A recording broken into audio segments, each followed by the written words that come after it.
Calling for the Town of Auburn Planning Board meeting of Tuesday, June 24th, 2025, now called to order at 7 p.m. This meeting is being recorded and broadcasted live by local access programming. Is there anyone in the audience tonight that is recording tonight's meeting?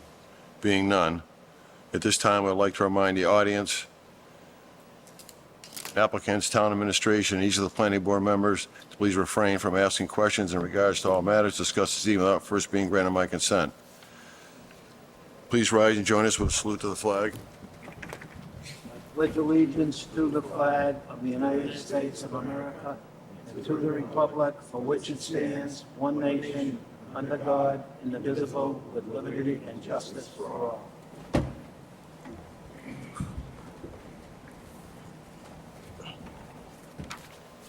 The first item on our agenda tonight is an A&R for Jacob and Karen Warren at 4 Whitetail Run. Is anyone here representing the applicants? Please go to the mic and state your name and address and That's where stuff. You got to get close to the mic. We can't. My name is Jacob Warren. My address is 4 Whitetail Run. So give us a rundown of what you're actually looking to do here with the site. Well, we own both the properties at 4 and 6 Whitetail, and we're looking to sell the property at 6 Whitetail and make it a little bit more valuable by moving property from 4 over to 6. So the added property that you're dividing here, that'll be a total of 1.4 acres once it's divided. Yes, that's correct. It's just under an acre now, and it would be 1.4 at the end. Anyone in the audience have any questions? Anyone on the board have any questions? Glenn? Rakesh? Ron? I have vote to, motion to approve the A&R as submitted. I move to approve the A&R. Do you have a second? Second. All those in favor, Glenn? Aye. Rakesh? Aye. Aye. Aye. So John Regan, aye, it is a vote. Thank you.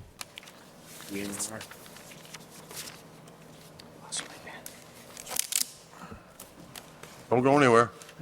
Don't go anywhere. Don't go anywhere. You got to get your signed plans. Yeah, you need this. You need this. I know it's hot. You want to get out of here, but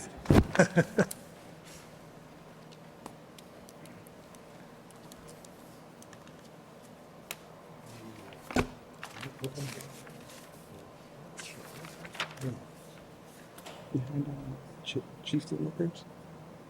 That's who's been dipping in there.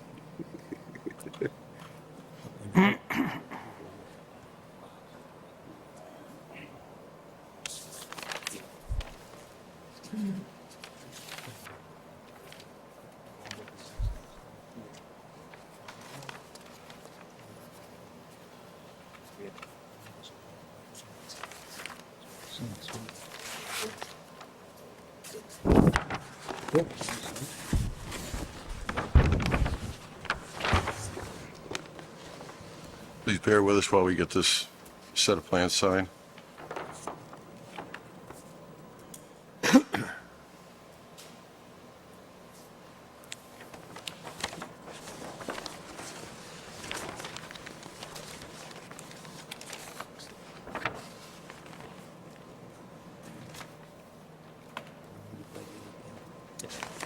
Yeah.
Sorry.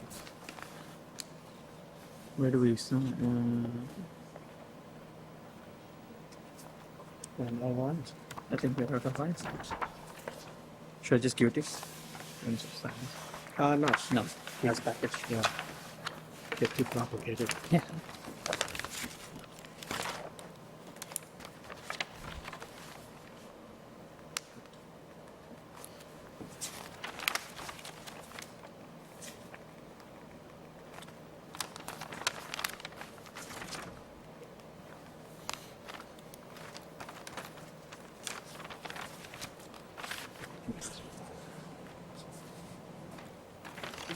That's it, right?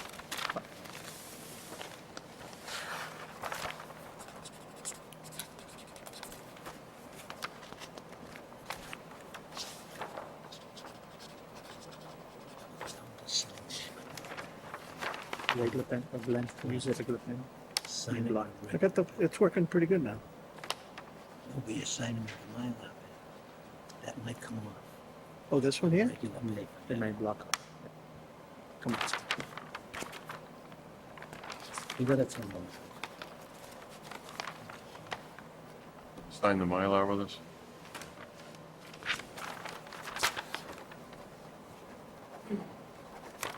Okay. Oops. Next on our agenda is applicant Core Development and Management requesting a special permit and site plan review under section 3.2.5.8 of the Auburn zoning bylaw for a fitness facility located at 366 Southbridge Street, map 33, parcel 81. May I have a motion to open the hearing? I move to open the hearing. Second. I'll second it. Favor, Glenn? Aye. Rakesh? Aye. Ron? Aye. Jason? Aye. Aye, there's a vote. Assume you're here representing Core Development and Planet Fitness. Correct. For the record, Nick Dewhurst with Bowler, civil engineers on the project, here on behalf of the applicant, Core Development.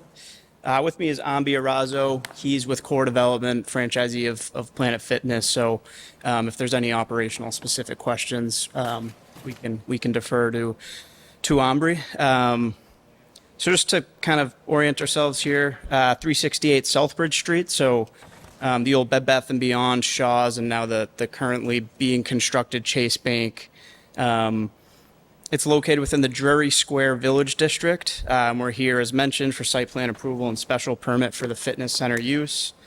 Specifically, we're looking at the fit out of a portion of the existing Bed Bath & Beyond to a Planet Fitness. So, and I'll just flip through just a few photos here. Obviously, the Bed Bath & Beyond is the two-story piece that's sort of attached to Shaw's. You can see that's sort of the main entrance here. And just flip into the site plan. So as I mentioned, Planet's going to take over just a portion of the existing space. It's 2 floors, so it's a big space. Planet will occupy around 18,000 square feet on the first floor, and then the remaining 4,300 square feet on the first floor and around 21,000 square feet on the second floor will remain unoccupied for future tenant space. The site scope, as I mentioned, it's pretty limited. Really, all we're looking to do here is some ADA parking improvements just to bring the site into compliance from an ADA parking standpoint. So we're doing some saw cut, repaving, and regrading just for a small portion up at the front here to provide 3 new accessible parking spaces. We did have a DCG meeting a few months back where we were told that the Shaws actually around a similar time filed an application to do ADA parking improvements themselves. So we were asked to sort of loop these into one application. So Core Development and Shaw's and the landlord kind of work together to do that. So our proposal also includes those ADA improvements for Shaw's, which you can see are represented on the plans here as well. So again, the exterior site scope of the building is really just isolated to the ADA parking improvements.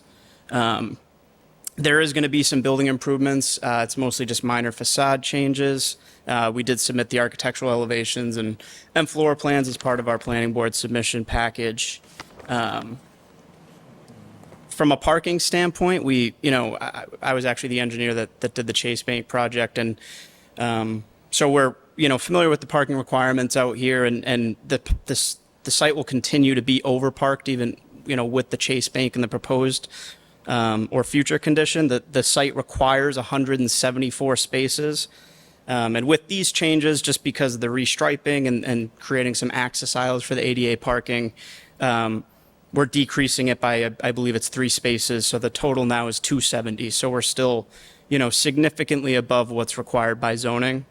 And the last thing related to the parking, Adam actually informed me within the last few weeks that the building official was going to be requiring the entire parcel, so the entire 368 parcel, be restriped. So everything outside of the scope of these ADA parking improvements are being required to be restriped. It sounds like they're pretty faded today.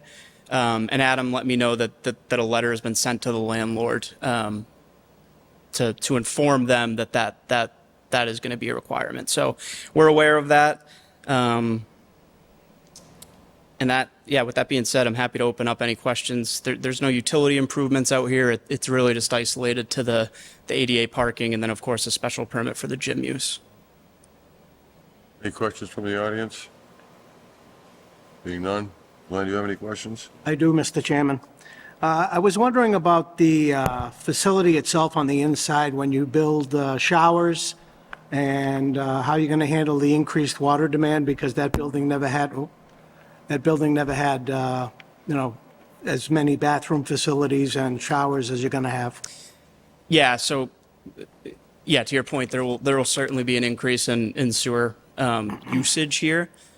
We're not aware of any known sewer capacity issues. I can check the plan. I think it's a pretty decent sized sewer line that comes out of this building today. So we really don't foresee any issues, but we can certainly confirm that. And is the water tied in with Shaw's, or will it be an independent? The water service, Yeah. there is a separate water service that services each space. Okay. Thank you. Ash? Yeah, a couple of questions, Chair.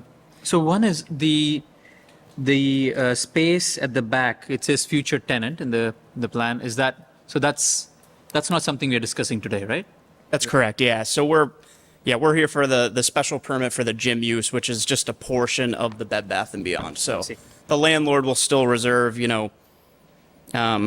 it's a total of around 25,000 square feet for whatever future tenants might be interested in leasing.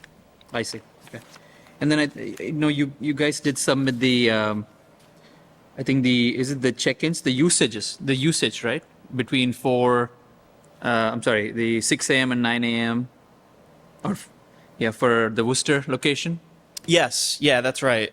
So we, as part at our DCG meeting, traffic is one of the things that we asked about if a traffic study would be required. Yeah. At the time, Ombre actually brought, they just did a newer Worcester location, as you mentioned. So we brought that trip data. We showed that at the DCG meeting, and they told us just submit that with your planning board package, and that should be fine. Understanding that gym use from a retail use, we don't really expect an increase in trips. Would you have a comparison of what it was with the retail use and what it is now expected with this use? I do not, unfortunately. We didn't have a traffic consultant on board for this. Just because, as I mentioned, it was at the DCG meeting, it was told to us that the Worcester traffic information should suffice. I see. I mean, so maybe a question for us to consider, is there a need for a review on the traffic study? Is there a traffic study needed, maybe? I don't think so, because I think the amount of trips in and out Yeah. throughout the day. It's always 20, 25. Like living in town and going to Shaw's all the time, you see 20, 25 cars. You're not going to have that many all at once. Maybe between 6 and 7 in the morning, Yeah. early on, or way late at night, but I don't see any need for a traffic study. Yeah, no more You're not going questions. to get a Christmas rush with people Right. all Yeah, it's not like there the, like before. right. Ron, do you have any questions? John, because it's in that good space, for example, That goes to the planning, building commission, not us. And they're not really changing the facade at all. They're just taking out 2 doors, instead of 4 doors, it's just 2 doors. So not really changing the architecture of the front of the building other than the doors, correct? I'm sorry, what was that? You're not changing the architecture in the front of the building other than the doors. Taking out 2 of the doors and just leaving 2 for in and out. That's as far, yes, that's what I Double door. It's a understand. double door. Correct. No, my only concern was the striping of the overall lot, and I think you addressed that, or the town's addressing with the landlord. My question would be is, Glenn had brought up the added bathrooms and showers. Have you talked to the Auburn Sewer Department to see if that service is actually viable to handle that much So extra flow? we haven't specifically. I know when we were at the DCG meeting, that's something we asked about, if they envisioned any capacity issues from a water or sewer standpoint, and we were told no. We also had discussions with them about stormwater improvements, or if anything like that would be required. And I forget who specifically from DPW we were speaking with, but we're happy to, get those in writing and revisit those conversations just to confirm that. And the water demand for the showers and the bathrooms a lot more than it was for Bed Bath & Beyond. Yep, Has I'm sure, yeah. the water district been contacted to see if your service line is big enough? Yeah. And that's something we can also confirm that with the Auburn Water District as well. That'll probably be 2 of the conditions. Okay. Yep. Absolutely. Anybody else have any other questions? Anyone from the audience have any questions? Being none, I would like to have a motion to approve with the conditions that they get it in writing from the Auburn Sewer Department and DPW. I won't close the hearing yet. And then also a letter from Water Department saying that the usage is Yep. fine. May I have a motion to close the hearing? I'll make the motion. May I have a second? Second it. All those in favor?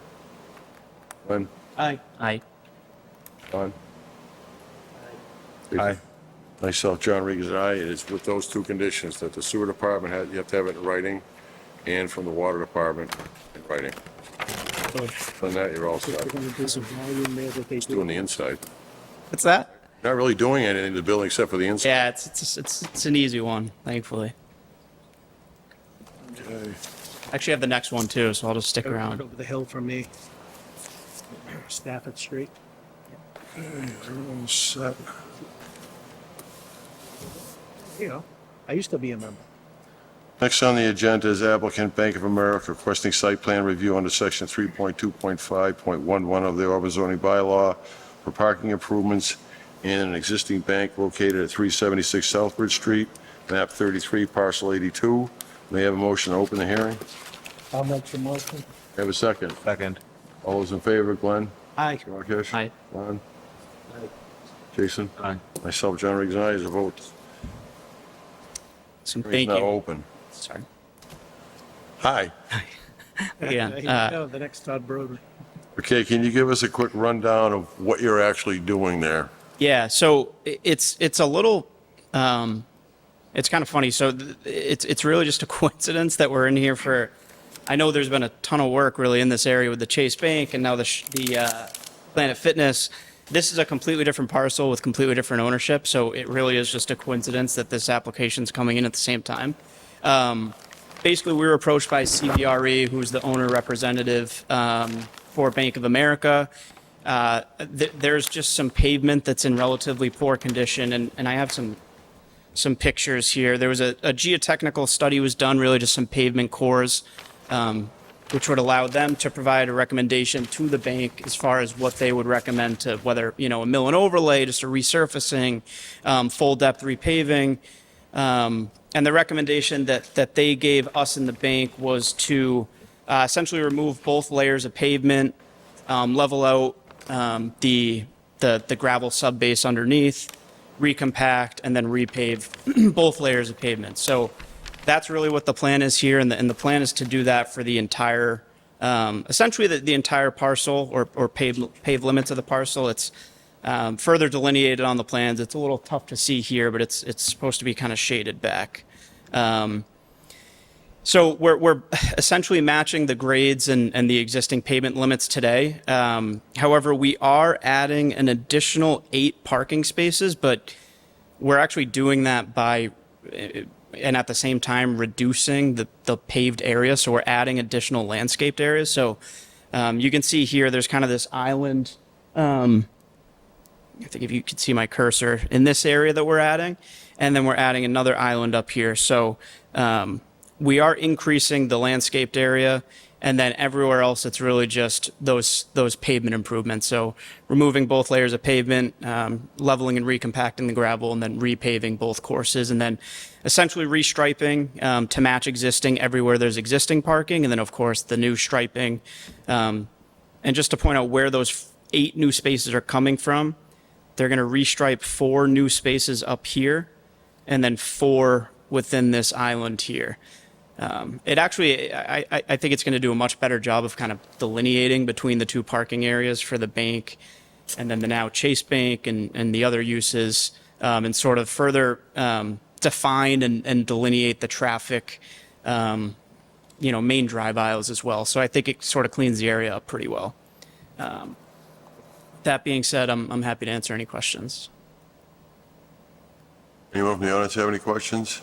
Being none, Glenn, do you have any questions? Yes, Mr. Chairman. So is Chase Bank on the same piece of, owned by the same landlord as Bank of America? No, so it's actually, so this dark dashed solid line here, that's the property line. So this is 376 Southbridge. Yeah. So it is separate parcel. The Chase Bank's on the same parcel as the Planet Fitness Bed Bath & Beyond Shaw's. But this is on its own standalone parcel, completely separate ownership. Yeah, it's kind of unique how the property lines work out, but Rakesh? No questions. Ron? No questions. One of my questions is going to be on page C801. It's your soil and erosion sediment control plan.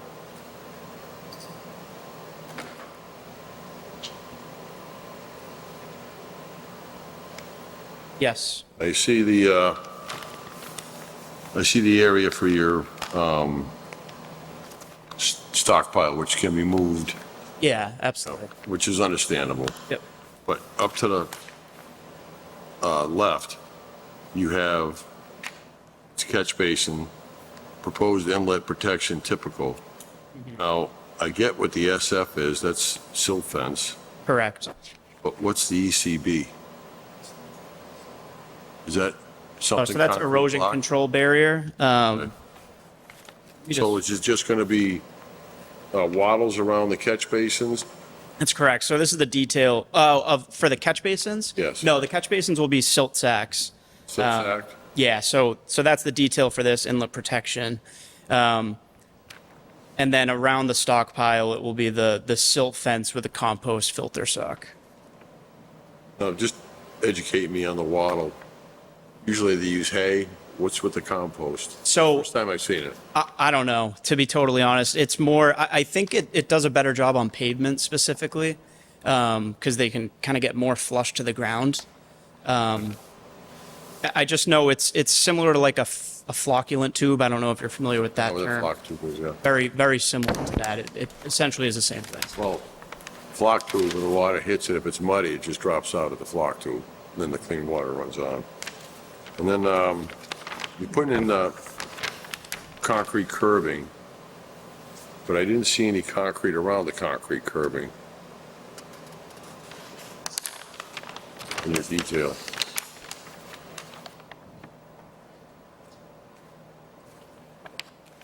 I guess where is the specific? So the concern is we're not showing concrete around the concrete curb. That's what well, it's going to be Bank of America's problem, but if you just put either granite curb in or concrete curb in and don't surround the bottom half with concrete, first time the plow guy misses and he hits it straight forward or on an angle, there goes the curb. It'll peel it right out of the Yes. ground if there's no frost on the ground.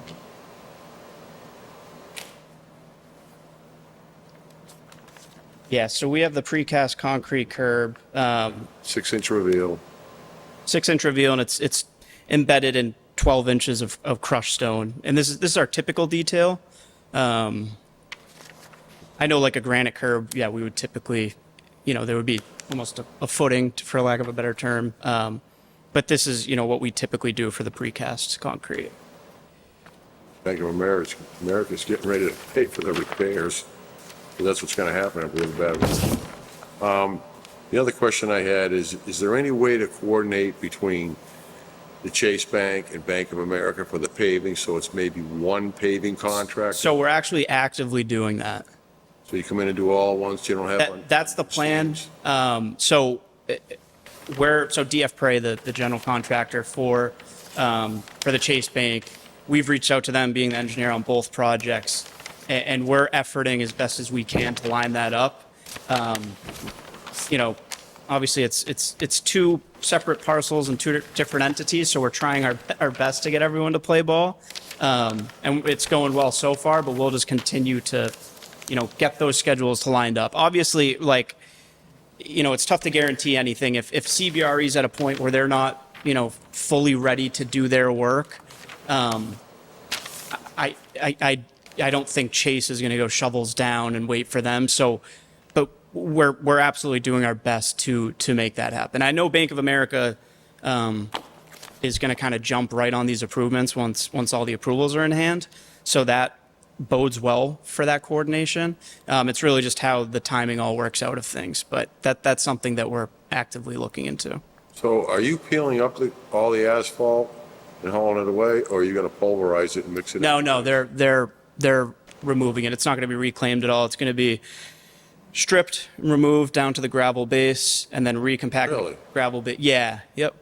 They're going to bring in fresh, clean gravel. If there's any low spots in the gravel, they'll, bring in fresh gravel, level it off, compact it, and then repave entirely. But if you pulverize the pavement, you wouldn't need any of that. You'd have excess to grade off and just haul off the, Yeah, that's, gives you a better base. yeah.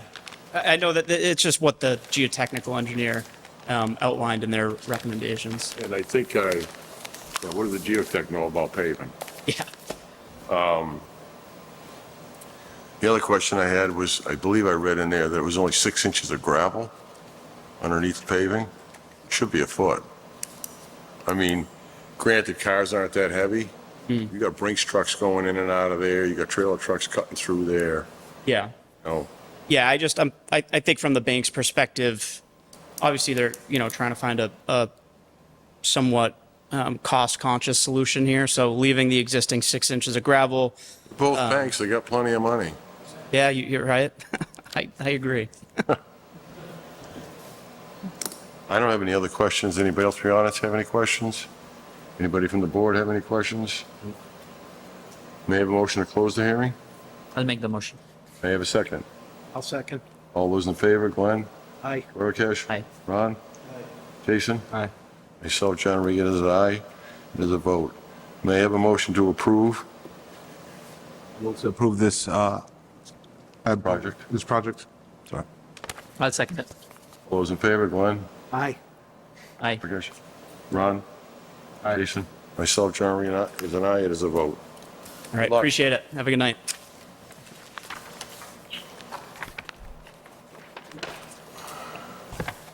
Next on the agenda is applicant Central Mass Donuts requesting a site plan review under section 3.2.5.2 of the Auburn zoning bylaw for a food service establishment in an existing building located at 717 Southbridge Street, map 60, parcel 88. Is there anyone here representing Central Mass Donuts?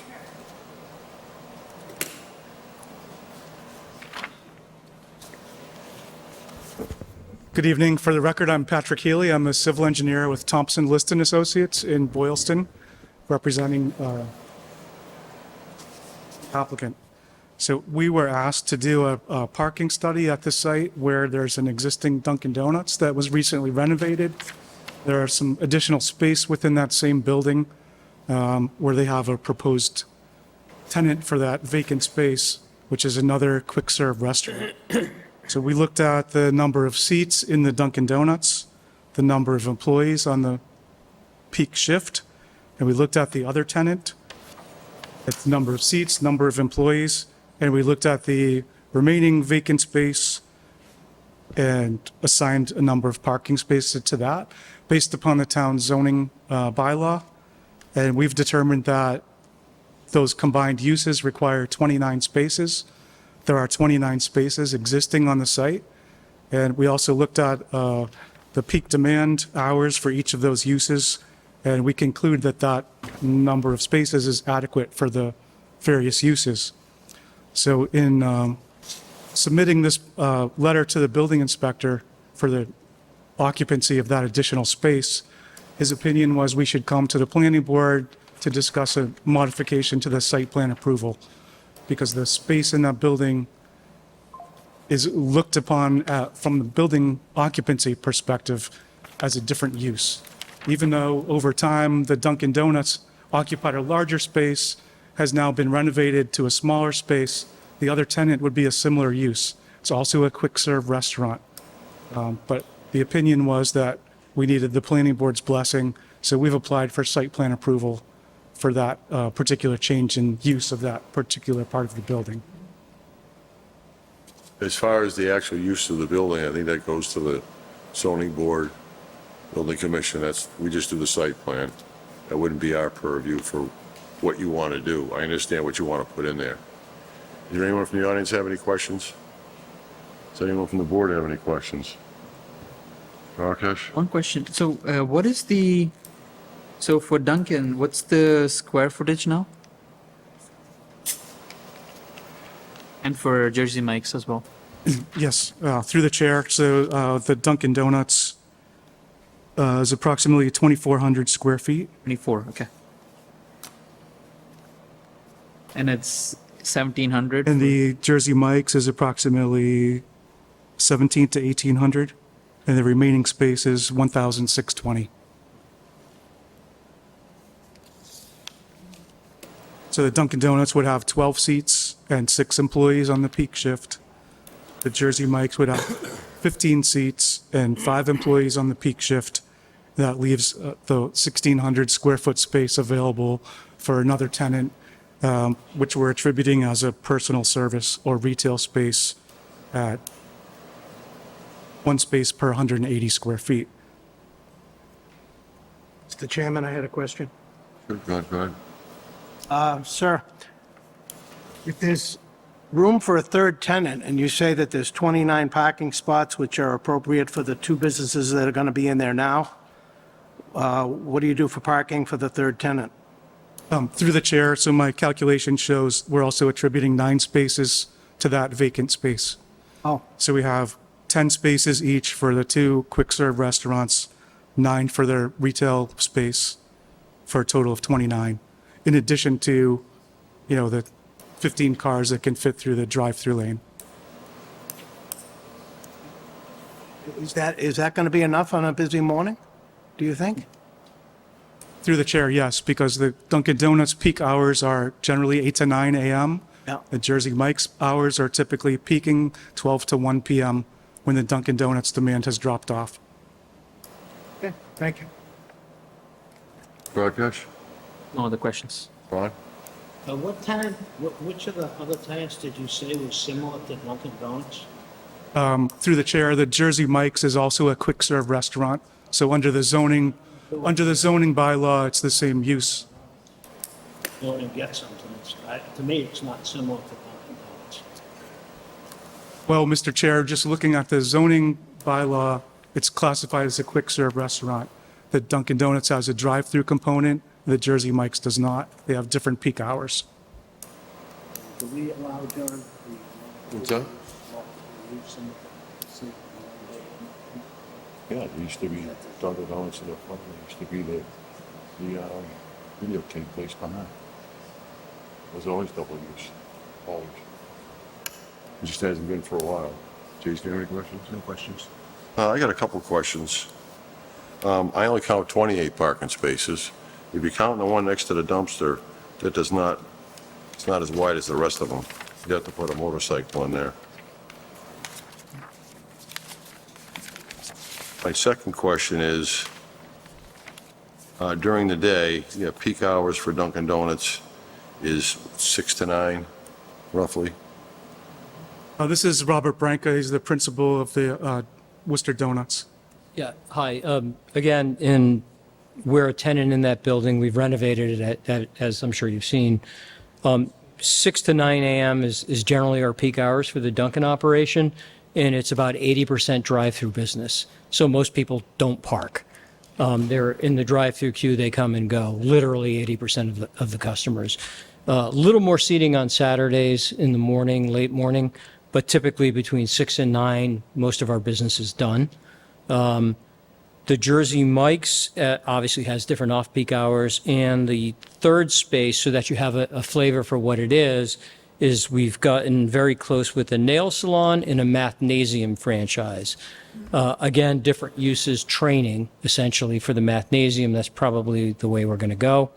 They have one employee, and that's generally a drop-off and pick-up. People in the area drop their kids off, pick them up when their lesson is done. So they will utilize very little parking unless maybe they patronize one of the other businesses, so they'd be a customer of all three businesses. And that's sort of the tenant mix that we're aiming to sign up right now. And we're very close to leases with both Jersey Mike's and Mathnasium. And again, the historical uses for the building, the sellers were very personal friends of mine. I was their family attorney for many years, the Simons. So that building, the uses have actually already been in that building for many years when it was a Dunkin', and then they used the back for production of donuts for delivery to donuts to other stores for many years. They also used it as an HR facility and a training facility, and then they leased it to Karate Academy, which I would argue is similar to the Mathnasium use. So every one of the uses that we're envisioning for that building has historically already been in that building. So I think that could be instructive to the board, because obviously you know the site and the area and how it's been used over the years. The karate and the other one, that was before my time on a planning board. Yeah. The last thing I remember over there was a video store. Behind where Dunkin' Donuts is, that whole end was a video store. When was the karate? I'm not sure exactly what the dates were, but it was for 2 to 3 years, 4 years, something like that. I don't know exactly. I don't have a copy of their lease. And we did not own that Dunkin' at the time. But I do know that they used that back facility as a training facility and for production for delivery of food to other locations. That happened for a long time. Second one? Question. Yeah, go ahead, Jason. So there will be no more food production. I guess my concern is if food production is still happening there, there'd be a lot of traffic in and out for delivery. No, it would just be the Straight. coffee, donuts, and sub sandwiches. Thank you. I still don't understand why you say 29 spaces and I only count 28. Mr. Chair, you mentioned that the space next to the dumpster is not a space. We are counting that as a space, as part of the 29. So these That's a spaces were, parking space next to the dumpster, right? these spaces were recently repainted so they comply with the zoning dimensional requirements. I'm looking at the edge of the dumpster, and I'm looking at the side of your strike mark on your plan. That's nowhere near as wide as the rest of them. So, Mr. Chair, I think you're seeing in this photograph a shadow from the dumpster extending into the space. There's also room for overflow parking beyond the dumpster along the curb that is not specifically striped as spaces. Well, you can't really park along there because then you're going to start clogging the avenue for people that go into Jersey Mike's. They can't go out the way they came in. They got to go all the way around the building, correct? That's correct, sir. If you get to the rear of the building, you go around through the bypass lane I back to mean, the... anyone going to Jersey Mike's has to go around the building to get out, to keep the traffic flow in the same direction. That's correct, sir. Is there going to be arrows painted to show that? Yes, sir. And then my only concern is, it happens now with just Dunkin' Donuts in there, that line, the queue line gets so long, and then anybody that goes in and parks, they have a tough time getting out because the line's so long going through the drive-through. I don't think you'll have that problem with Jersey Mike's because they open at what, 11, 11:30? We wouldn't have that line when, like, they're not open till 11. So, Time do they and we're, our close? business is largely done for the day by 11. We're generally preparing for the next morning after 11, pretty much the rest of the time we're open. So what time does Jersey Mike's close? The one where their landlord in Kelly Square in Worcester, and I believe that one closes at 10 PM. They probably wouldn't be as late in Auburn. Any other question? Anybody from the audience have any questions? Anyone? Sure. Go So- ahead, Rakesh. One question, I think, for Dunkin' doesn't close at 11, right? Dunkin's, No, it closes at 7 PM. but you don't expect an overflow or a parking situation where the drive-through line is so long that it blocks people from coming into Jersey Mike's? No, because again, our peak hours are done before they're even open. See. And we wouldn't select a tenant where that would happen because it would obviously would hurt our business. Maybe a more general question. Are there instances today where traffic, on the drive-through lane goes out into Southbridge? Not that I've seen. Like, I can't say Is it's there a never traffic happened over backup that history, goes- but we have a service time of 2 minutes or less for our drive-through service. We have to meet that time. We actually have literally as a clock over the drive-through inside that times that. We get benchmarked on that. If we don't meet that service time, we could lose our franchise. So that's one of our core business principles is 2 minutes from the window to exit. No, I'll just say that in the morning, usually, as he said, after 9 o'clock or right up to a little Yeah. after 9, it's pretty clear. So I don't think there'd be a big interference with Jersey Mike's. They close at 7 now. I think there's enough of an overlap that it'd be all right. So what did you say the third tenant was going to be? Some sort of training? We're very close to a lease with a company called Mathnasium. They're a franchise. They do math tutoring for students. And that's typically, and I know some franchisees that operate that business, which is how we're getting them as a tenant. Typically, it's the parent drops them off, picks them up, that kind of thing. Depending on After school. So depending on the number of students, how many teachers you're going to have? they typically, well, it's only 1,600 square feet, so they'll have one classroom, a bathroom, and like a file room. And that's the build out that they've proposed to us. May I have a motion to close the hearing? I'll make, You have another question, I wanna Glenn? say one more thing. Sure. Just want to make sure that you put directional arrows there, one way in and one way out. Yeah, if you want to condition the approval on that, we're happy. Gotta have that. I want that as a condition. And because every once in a while, you get somebody that tries to turn around and go out the other way. And Correct. it- It screws everything up. Right, we took the pains to have that bypass lane around the drive-through for that reason, so we don't object to, we want the site to work. It has to work, yeah. I had one other question, Sure, Mr. go ahead. Chairman. What happens if you get two delivery vehicles there, one for Jersey Mike's and one for your Dunkin' Donut product? Our Dunkin' delivery, we have once a week delivery. We have donut delivery from our commissary. That happens at like 3 a.m. in the morning, Yeah. every morning. We have one large delivery once a week, and we can time that so that it doesn't interfere with that. And again, that's something we would do because again, we don't want to keep customers from being able So to get you're gonna onto the lot. Coordinate that with Jersey Mike's? Okay. May I have a motion to close the hearing? I'll make that motion. May I have a second? Glenn, all in favor? Uh, Rakesh? Ron? Aye. Aye. John Reed, there's a vote. The hearing is now closed. May I have a motion to approve? I'll make the motion to approve, subject to directional arrows in and out and any other signage you might put up.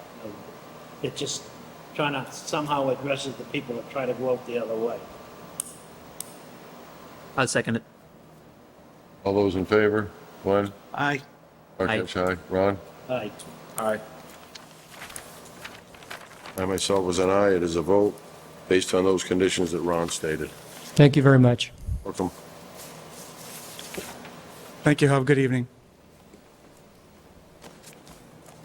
Next on the agenda is applicant New Singular Wireless requesting site plan approval under section 9.3.11 of the Auburn zoning bylaw for a wireless telecommunications facility at 174 Leicester Street, map 39, parcel 30.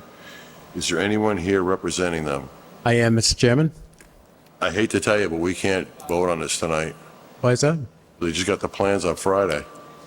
I had no time to review that. It's supposed to be in 2 Thursdays before our meeting, so they have time to get it to us, and we have time to review. 2 Thursdays or Thursday?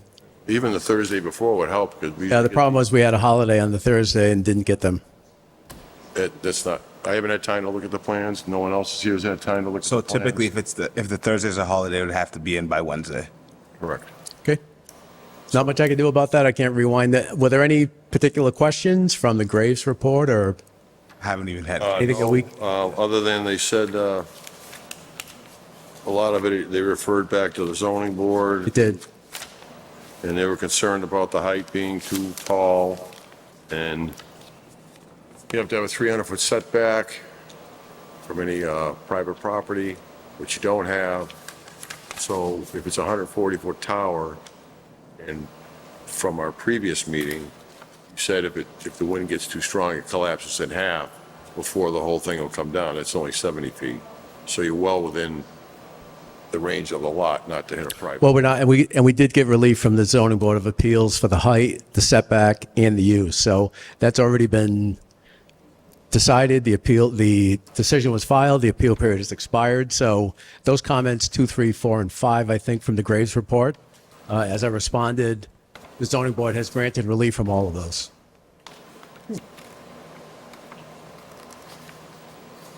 Let's see what else they have here. I'm just trying to get some feedback, not to waste, the board's time. If I can get something so that I can get back next time. Yeah, we have all of GEI's comments. I have no responses from you, unless they're wrapped up in this set of plans. No, you should have a letter from me with all of the responses, including, I don't have it. I don't know if we got lost in the shuffle, but I don't have it. Okay.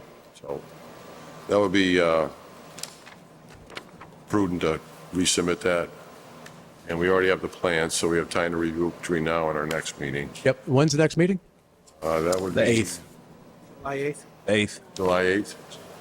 Just take a quick. July 8th. July 8th. July 8th.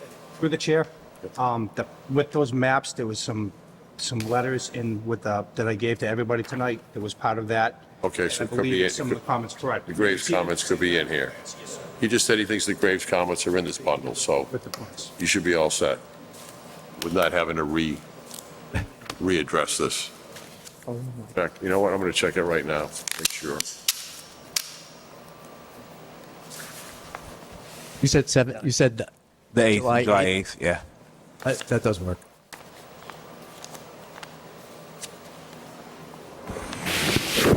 I don't see any. Are they printed in full size? John, you're separate on the tape. Yeah, the several ones that are in paper. From tonight. Oh. I didn't see it. Probably in your file. It's probably in my file somewhere, but you have it? Yeah. Okay. So now we'll have a chance to review that before our next meeting, the plans and your responses. Okay. So do you have We do have. our have response? it. Thank Yeah, you. we just got it. Phew. So may I have a motion to continue to our next meeting? I move to continue to the July 8th meeting. May I have a second? All those in favor? Glenn? Aye. Rakesh? Aye. Ron? Jason? Aye. Myself, John Regan, is an aye, it is a vote. We'll see. Thank you, and my next meeting. apologies for the tardy delivery, and have a I happy hate to Fourth. disappoint you, but. Next on the agenda is applicant Arbor Recycling requesting site plan approval under section 9.4.1 of the Auburn zoning bylaw for a warehouse at 4749 Rockland Road, map 17, parcels 177 and 222. Is there anyone here representing Arbor Recycling? Through the chair, we received a notice from Fletcher Tilton that they wish to continue to the July 8th meeting, as they're still addressing comments from DPW regarding the width of the entryway going in and the paving. May I have a motion to continue to our July 8th I meeting? move to continue to the July 8th meeting. May I have a second? I'll second it. All those in favor, Glenn? Aye. Rakesh? Aye. Ron? Jason? Aye. Myself, John Regan, is an aye, is a vote. There's no discussion, no modifications. May I have a motion to approve the 5/27/2025 meeting minutes as amended? I move to approve the 5/27/2025 minutes as amended. May I have a second? Second. All those in favor, Glenn? Aye. Duarkesh? Ron? Aye. Jason? Aye. Myself, John Regan, is an aye, it is a vote. You make an adjustment on the other ones. Yeah. Yeah, as amended. May I have a motion to approve the 6/10/2025 meeting minutes as amended? Those in favor? I'll second the motion. Second. I'll second the motion. All those in favor, Glenn? Aye. Duarkesh? Aye. Ron? Aye. Jason? Aye. Myself, John Regan, is an aye. There's no unforeseen business by the chair. I don't assume there's a town Through the plan. chair, we did receive from Caitlin Johnson for the town manager's office. The CMRPC is looking to have two delegates from the planning board for fiscal year 2026. Okay. So she was looking to see if anybody on the board would be interested in serving as a delegate for fiscal I year. thought John volunteered for that. They have. As a matter of fact, yes, he did. Discuss it. We just discussed it. You have to volunteer in order to become a member. I think you're right, John. He did. They want two members of the planning board? Through the chair, in fiscal year 2025, you had Sierra Smara and Jason Arizzi as the delegates. Repeat. That's what they have on record. So they're looking for delegates for 2026. June. Was June the end of the fiscal year or the start of the new? The end of June is the. Yeah, the end of June, so next Monday. Not July 1st. So I think he volunteered, but I don't think because we haven't voted on our positions and our delegates yet. Yeah, we do have to do a Yeah. reorganization. What's the commitment here? What are, Jason, you were there for last year's discussions? Yeah, it's a lot of, it's typical quarterly meetings. I try see. to take, a lot of them are virtual. I see. Try to make some of them there have like an end of year event. This Okay. year I think it's in Leicester. Okay. So it's gonna have to wait till our next meeting, until we all have a chance to think about it, and John's here, hopefully. He may want to re-volunteer. I don't know, Jason, you're gonna want to re-volunteer? I don't know. I'm gonna see my schedule. Okay. Okay. So we'll Okay. postpone that, or Yeah. we get anybody? May I have a motion to adjourn the meeting? Ma'am, did you have a matter before the board tonight? May I have a motion to adjourn the meeting? I'll make that motion. I'll May I have second. All those in favor, Glenn? Aye. Duarkesh? Aye. Ron? Jason? Aye. Myself, John, is an aye, it is a vote. Meeting is now adjourned.